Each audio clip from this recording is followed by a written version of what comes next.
Hola, buenas tardes a todos y a todas. El día de hoy vamos a ver una pequeña cápsula acerca del síndrome de intestino corto. Vamos a ver brevemente un poquito de fisiopatología, causas y consecuencias para que lleguen un poquito más preparados a sus clases de la próxima semana. Entonces, primero, como ustedes quizás ya vieron en ramos clínicos anteriores, el síndrome de intestino corto es una forma de fracaso intestinal en el que el paciente va a perder, ya sea físico o funcionalmente, uno o más segmentos importantes de su superficie intestinal.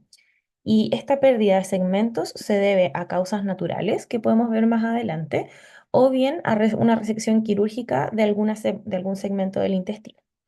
Es importante que sepan que sobre todo en niños vamos a ver que esta resección intestinal genera graves alteraciones a nivel metabólico y nutricional, con deficiencias de varios micronutrientes debido a la reducción de la superficie absortiva intestinal, y en la edad pediátrica es la principal causa de falla intestinal. Vamos a ver entonces primero las causas. En este paper, que va a ser nuestra bibliografía principal para toda esta presentación, nos separan las causas en tres categorías distintas. Ya primero tenemos la etiología prenatal, tenemos otras neonatales y finalmente otras causas de síndrome de intestino corto en la infancia. ¿Ya? Vamos a ir viendo una a una, y las que son aquellas causas más frecuentes se las voy a ir describiendo para que las conozcan. ¿Ya? Vamos a partir entonces con la etiología prenatal. Primero, tenemos que en un 10 o un 20% de los pacientes se puede producir por una atresia intestinal, ¿ya? No sé si han escuchado este concepto antes, pero para que lo conozcan, una atresia, cuando hablamos de una atresia intestinal, nos referimos a cualquier malformación congénita que se dé en la estructura del intestino del paciente, ¿ya? Y esta alteración de la estructura va a causar una obstrucción intestinal. Esta alteración o malformación puede ser un estrechamiento, puede haber ausencia de alguna parte o bien puede haber una malrotación de alguna porción del intestino, ¿ya? Tenemos además como segunda causa la gastroesquisis, que como ven tiene una prevalencia del 10 al 16%. Y para que ustedes lo conozcan un poquito, la gastroesquisis es un defecto del nacimiento, ¿ya? Este es un defecto en el que se genera un agujero en la pared abdominal, y este agujero hace que los intestinos del bebé estén fuera del cuerpo, ¿ya? Y como tercera causa, dentro de la etiología prenatal, vamos a ver la enfermedad de Hirschsprung, o también la pueden encontrar como aganglionosis. Y en este caso, hay una prevalencia de un 4 o un 15% como causante en los pacientes con síndrome de intestino corto. Ya no es una enfermedad muy frecuente, pero sí es importante que la conozcan. En este caso, los pacientes no presentan células nerviosas en los músculos del intestino grueso o en el colon, ¿ya? Son lo mismo. Y como tenemos esta ausencia de las células nerviosas, no se forman o no se realizan los movimientos intestinales que permitan eliminar las heces, ¿ya? Y en general, en esta patología, esto va a requerir una resolución quirúrgica, y en la minoría de los casos también podemos ver el uso de ostomías, ¿ya? De bolsitas en el fondo para que las deposiciones puedan salir por ahí. Dentro de la etiología neonatal, vamos a describir brevemente las más frecuentes, que son la enterocolitis necrotizante. No sé si se acuerdan un poquito de esta enfermedad que la vimos previamente en la unidad de neonatología. Es una enfermedad propia del recién nacido, pero es mucho más prevalente en recién nacidos pretérmino, ¿ya? Y ocurre cuando el tejido del intestino delgado o grueso está lesionado o bien está inflamado, y esto conduce a la muerte del tejido intestinal y en algunos casos incluso a la perforación de este, ¿ya? También dentro de otras causas está la rotación de arterias o de pinzas mesentéricas, también pueden encontrar. Y finalmente tiene el hilio meconial, que también se los quería describir brevemente porque lo pueden encontrar dentro de su práctica clínica. Y este es cuando hay un bloqueo del intestino delgado. Esto se da en recién nacidos por si acaso.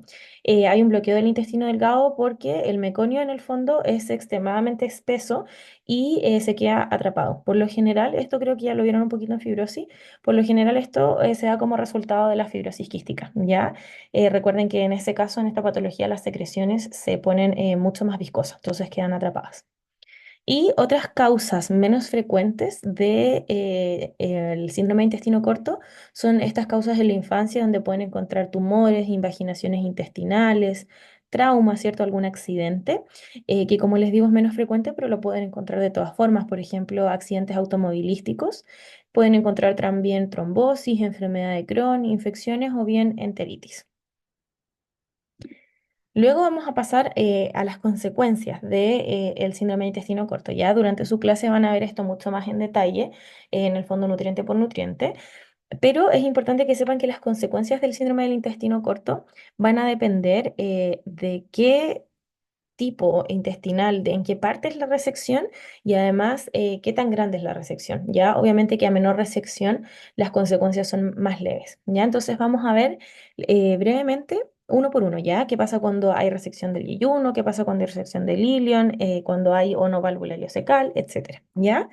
Entonces, en el caso del yeyuno, cuando nosotros tenemos esta parte del intestino resecada, lo que vamos a encontrar es mala absorción, vamos a encontrar diarrea, esteatorrea y vamos a encontrar un aumento del vaciamiento gástrico.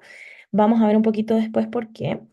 Y en el caso del ilion vamos a tener, al igual que con el caso del yeyuno, a mala absorción de lípidos, mala absorción de vitaminas liposolubles, también podemos encontrar esteatorrea, colelitiasis, hiperoxaluria, que en el fondo nos permite, perdón, contribuye a la formación de cálculos y colitis biliar también podemos encontrar. Cuando hay ausencia de la válvula ileocecal, obviamente hay una mayor probabilidad de traslocación bacteriana, ¿cierto? Por lo tanto, los pacientes presentan en general disbiosis y sobrecrecimiento de bacterias a nivel intestinal, conocido como SIBO, ¿ya? Y en el caso de resecciones colónicas, podemos encontrar una gran prevalencia de deshidratación en el paciente y pérdidas de fluidos. Y en cualquier tipo de resección intestinal vamos a encontrar que va a haber una alteración en la motilidad intestinal y va a haber una hipersecreción de algunas hormonas gástricas, ¿ya? Entonces, antes de pasar finalmente al tema de la alimentación que vamos a ver brevemente en la presentación, quería nombrarles algunas implicancias importantes a nivel hormonal, ¿ya? Vamos a dividirlo de la misma forma como lo hicimos ahora, entonces vamos a partir con el yeyuno, ¿ya? Es súper importante que sepan que a nivel macro, la resección intestinal de cualquiera de de estas partes del intestino va a remover tejido donde se encuentran células secretoras de hormonas, ¿ya? Por lo tanto, la liberación hormonal también se va a ver alterada. En el caso del yeyuno, como ustedes ya saben, aquí se libera la colecistoquinina, la secretina, el polipéptido inhibidor gástrico, que quizás ustedes lo conocen como el GIP, y el péptido vasoactivo intestinal. Por lo tanto, cuando tenemos una resección yeyunal, se reduce la secreción de la colecistoquinina, de la secretina, y tenemos que recordar que la colecistoquinina lo que hace es provocar la contracción de la vesícula biliar y la liberación de enzimas pancreáticas. Entonces, cuando vemos esta reducción en la colecistoquinina, lo que vamos a tener como consecuencia es una disminución de las secreciones biliares y de las hormonas pancreáticas, ¿ya? Lo que puede conducir finalmente a una reducción de la capacidad del intestino en la absorción de nutrientes. Además, esta producción reducida de la colecistoquinina, en el fondo la reducción de todos los otros péptidos que se ven alterados con la resección yeyunal, puede causar una hipersecreción gástrica y esto lo que va a hacer es que se genere como va a haber una hipersecreción gástrica y hay un ambiente más ácido, también va a generar una mala absorción de nutrientes.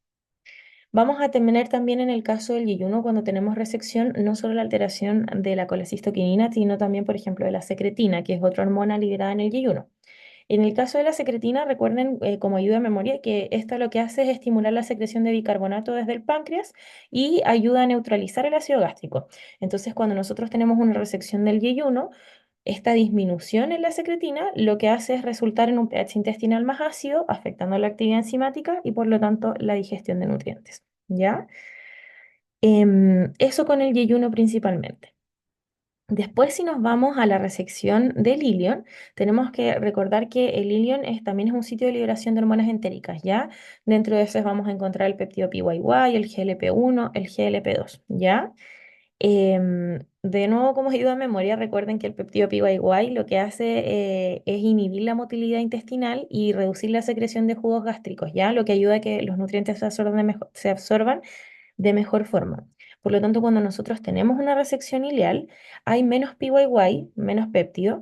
Por lo tanto, lo que se ha observado en estos pacientes es que hay un aumento de la motilidad intestinal, lo que genera o puede generar, como ustedes ven ahí, diarreas, ¿ya? Y a un tránsito intestinal un poquito más acelerado. Y por otra parte, como les nombré anteriormente, aquí también se ve la absorción o la liberación, perdón, de las hormonas GLP-1 y GLP-2. Y en el caso de GLP-1, lo que hace este es estimular la secreción de insulina, ¿cierto? Y disminuir el apetito, esa es su función. Por lo tanto, cuando hay resección ileal, en general la disminución de este GLP-1 puede llegar a un control deficiente del control glicémico, ¿ya? Y genera alteraciones metabólicas en el paciente.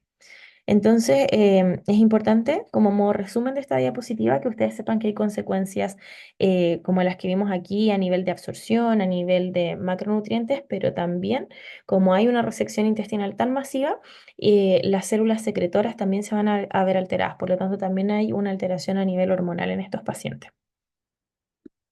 Y finalmente, quería hacerles un breve resumen, porque esto lo van a ver mucho más en profundidad con la profe Domi, pero del tema de la alimentación, ¿ya? La alimentación en síndrome de intestino corto, vamos a tener una fase aguda donde tenemos nutrición. No es necesario que se sepan todas estas fases, ¿ya? Sino que lo que busco un poquito con esta diapositiva es que conozcan cuál es la clínica de estos pacientes, ¿ya? Cuáles son, en el fondo, las etapas por las que pasan. Tenemos una fase aguda en estos pacientes, que en general suele ser entre las 0 y 48 horas post cirugía. Y en general estos pacientes en este tiempo tienen una nutrición parenteral. Y algo que quiero destacar, que como les digo, esto es una introducción a lo que van a ver en la clase, es que durante esta fase aguda lo que buscamos como objetivo es mantener la homeostasis del paciente y la estabilidad hemodinámica, ¿ya? Aún no buscamos promover el crecimiento. Después de esto, como segunda etapa, tenemos el posoperatorio temprano, que va a estar determinada, el inicio de esta fase va a estar determinada por la estabilidad hemodinámica del paciente. O sea, si el paciente está hemodinámicamente estable y tiene un buen progreso, probablemente comience con una nutrición enteral. Si no es así, probablemente el paciente siga con una nutrición parenteral o bien podemos tener alimentación mixta también. Luego tenemos el posoperatorio tardío, en donde los estados, ¿cómo se determina el inicio de esta fase en el fondo? Cuando hay estados inflamatorios y críticos del paciente ya se encuentran resueltos y en general los pacientes ya pueden alimentarse por nutrición enteral o por vía oral y es importante en esta fase monitorar los micronutrientes. Y a largo plazo siempre se debe estimular la vía oral, eso es súper importante. Vamos a tener pacientes que quizás aún necesiten el uso de nutrición enteral, puede ser 100%, pero el fomento de la vía oral siempre debe estar presente. Y como le van a ver un poquito en la clase, debemos tener ojo con la deficiencia de micronutrientes según la resección que tenga cada paciente. Y finalmente, quería que viéramos un poquito brevemente el tema de las fórmulas, porque a veces pueden haber errores de concepto respecto a qué fórmula utilizar, ¿ya? Como primera opción, siempre debemos utilizar leche materna.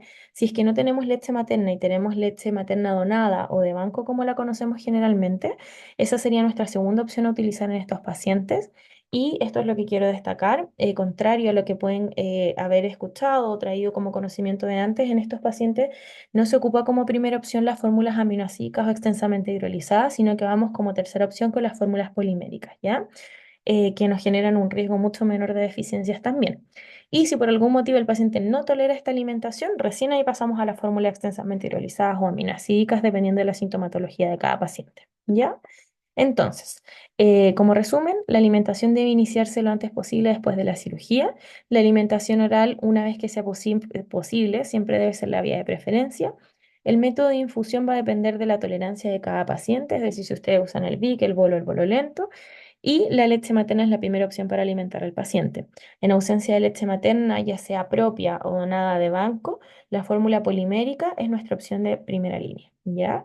Entonces, ese fue el resumen de esta cápsula para que puedan llegar un poquito más preparados para su clase la próxima semana y nos vemos para un próximo video.